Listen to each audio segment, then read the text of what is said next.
আজকে আন্ডা রান্না, ডিম না।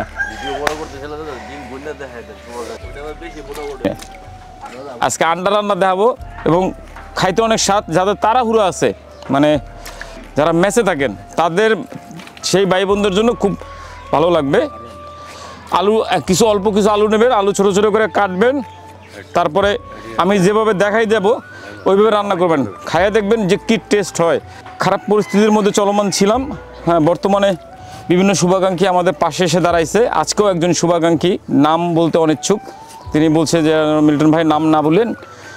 তার অর্থায়নে খাবারের আয়োজন হয়েছে আজকে সারাদিন। সেই প্রিয় শুভাকাঙ্ক্ষীর খাবার আয়োজন, সকালের নাস্তা দিছি, আর দুপুরে যে ডিম ভাত, রাতের সবজি ভাত, সব মিলায় উনি আমাদের 28,000 টাকা খরচ করে খাওয়াচ্ছে।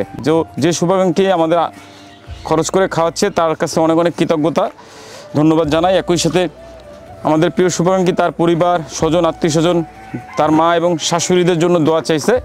আপনারা সকলে দোয়া করবেন। আমরা যারা পুরুষ আছি ভাই, মাঝে মাঝে বউরে খুশি করার জন্য এরকম আন্ডা রান্না করে খাওয়াবেন, বউ খুব খুশি হবে। সত্যিকারই ভালো হয়, স্বাদ হয়। বাসায় ট্রাই করে দেখবেন। আল্লাহ আজকেও আন্ডা রান্না স্বাদ করে দিও।